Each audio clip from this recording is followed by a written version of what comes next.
नमस्कार, मी प्रगतीच रेसिपी तडकामध्ये तुम्हा सर्वांचं मनपूर्वक स्वागत। तर आज आपण बनवतोय मस्त असं चटपटीत झणझणीत चमचमीत मिरचीचं लोणचं आणि थोडेसे वेगळ्या प्रकारे तुम्ही पाहू शकता। शिवाय मिरचीला बुरशी येऊ नये म्हणजे लोणच्याला बुरशी येऊ नये यासाठी एक ट्रिक इथे मी यूज करणार आहे, ती तुम्ही कोणत्याही लोणच्यासाठी यूज करू शकता। तुमच्या लोणच्याला कधीही बुरशी येणार नाही आणि लोणचं खराब होणार नाही, अगदी वर्षभर जरी ठेवलं तरी। तर अशा प्रकारे इथं मस्त झणझणीत चमचमीत आपलं मिरचीचं लोणचं बनवून तयार झालेलं आहे। तर रेसिपीला सुरुवात करूया। इथे मी घेतलेले आहेत 1 किलो मिरची आणि ही मिरची आपल्याला अशा प्रकारे डार्क कलरची घ्यायची आहे। तर मिरची जी आहे ती स्वच्छ इथे मी धुवून घेतलेली आहे आणि पिकलेली वगैरे मिरची असेल तर ती काढून टाकायची आहे। स्वच्छ धुवून आपल्याला ही मिरची फॅन खाली एका सुती कपड्यावर व्यवस्थित सुकवून घ्यायची आहे। तर मिरच्या अशा प्रकारे लाईट आणि डार्क दोन कलरमध्ये येतात, पण मिरचीचं लोणचं घालायला शक्यतो आपण अशा प्रकारे डार्क कलरमध्ये मिरची घ्यायची आहे। मिरचीची देठं आपल्याला व्यवस्थित काढायची आहे, देठ जर राहिलं तर लोणचं खराब होण्याची शक्यता असते। पूर्ण देठं काढून अशा प्रकारे मिरचीचे मी उभ्या आकाराने 2 असे भाग करून घेणार आहे। तर अशा प्रकारे मिरचीचं लोणचं तुम्ही बनवून पहा, याला आतमध्ये मसाला व्यवस्थित लागतो, त्यामुळे लोणचं फार छान लागतं। तर अशाच प्रकारे कैचीच्या सहाय्याने म्हणजे कात्रीच्या सहाय्याने आपल्याला मिरच्या सर्व कट करून घ्यायच्या, जेणेकरून आपल्या हाताला तिखट वगैरे लागणार नाही, हाताची आग होणार नाही। तर लोणचं बनवण्यासाठी इथे मी वापरणार आहे मोहरीचं तेल म्हणजे राईचं तेल। तर तुम्ही इथे पाहू शकता 1 किलो मिरची आपण घेतलेली आहे, त्यासाठी आपल्याला इथे साधारण अर्धा लिटर म्हणजे एक अर्धा किलो तेल यूज करायचं आहे। अगदी परफेक्ट प्रमाण आहे, म्हणजे 2 कप इथे मी तेल यूज करणार आहे। तेल आपल्याला अगदी त्याच्यामधून धूर येईपर्यंत अशा प्रकारे धुरीपर्यंत व्यवस्थित गरम करून घ्यायचं आहे। आणि तेल थोडंसं कोमट झाल्यावर त्याच्यामध्ये मी इथे एक दीड मोठा चमचा हिंग घालून अशा प्रकारे तेल थंड करायला ठेवून दिलेलं आहे। इथे आपल्या मिरच्या सर्व कट करून झालेल्या आहेत। तर इथे मी कोळसा यूज करणार आहे, तर कशासाठी तो मी नंतर व्हिडिओमध्ये सांगणार आहे, व्हिडिओ पूर्णपणे पहा। इथे एक मोठा चमचा मेथी घेतलेली आहे आणि मोठी राई म्हणजे मोठी जी मोहरी असते ती इथे मी साधारण 100 ग्राम घेतलेली आहे। 100 ग्राम इथे बडीशेप घेतलेली आहे। शिवाय इथे आपल्याला लागणार आहे हळद आणि जिरे लागणार आहेत।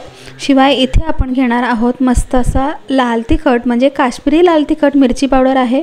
याला तिखटपणा नसतो पण कलर खूप छान येतो लोणच्याला। आणि इथे आपण वापरणार आहोत अर्धा कप व्हिनेगर। तर व्हिनेगरच्या ऐवजी तुम्ही इथे 7-8 लिंबाचा रसही वापरू शकता।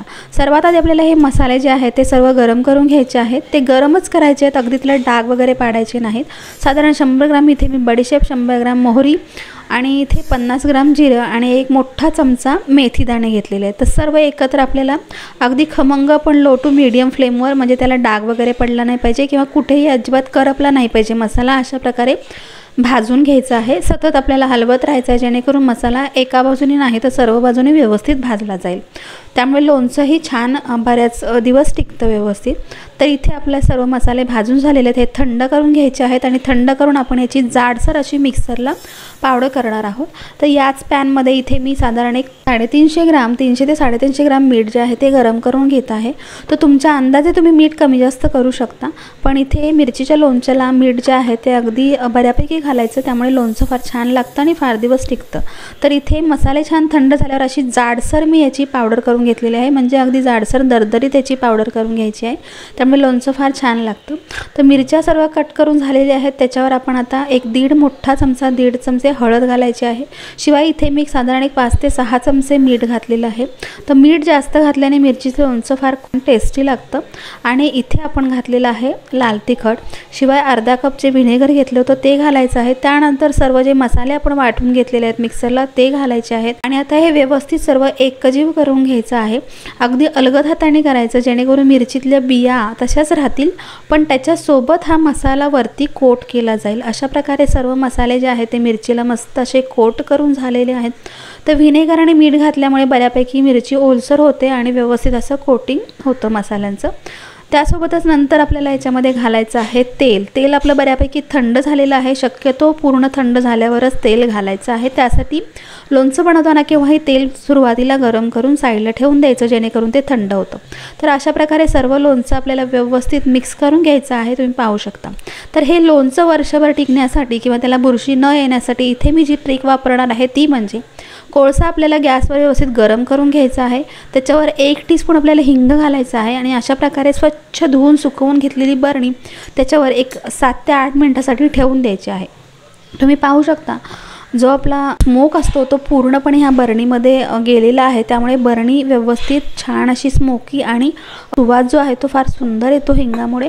आता हे सर्व आपल्याला लोणचं जे आहे थोडंसं खाली मीठ घालून त्याच्यावर हे सर्व लोणचं या बरणीमध्ये घालून घ्यायचं आहे, जेणेकरून या लोणच्याला अजिबात बुरशी लागणार नाही। तर अशा प्रकारे सर्व लोणचं घालून झाल्याच्या नंतर सर्व बाजूनी बरणी जी आहे ती व्यवस्थित साफ करून घ्यायची आहे आणि झाकण लावून ही बरणी आपल्याला साधारण 8 ते 10 दिवस सकाळच्या ज्या कोवळं ऊन असतं त्या उन्हामध्ये ठेवून द्यायची, त्यामुळे लोणचं आपलं अजिबात खराब होत नाही। आणि नाही ठेवलं तरीसुद्धा हे लोणचं जे आहे ते थंड हवेच्या ठिकाणी ठेवलं तर अजिबात खराब होत नाही। तर अशा प्रकारे इथे मिरचीचं मस्त चटपटीत झणझणीत चमचमीत लोणचं आपलं तयार झालेलं आहे। थोडीशी वेगळी रेसिपी आहे, नक्की ट्राय करून बघा। आणि तुम्हाला हे लोणच्याची रेसिपी आवडली असेल तर कमेंट करून सांगायला विसरू नका। तुम्ही पाहू शकता अगदी मस्त तोंडाला पाणी सुटेल अशा प्रकारे लोणचं बनवून तयार होतं आणि मिरचीही मस्त झणझणीत घेतलेली आहे आपण, त्यामुळे लोणचं फारच छान होतं।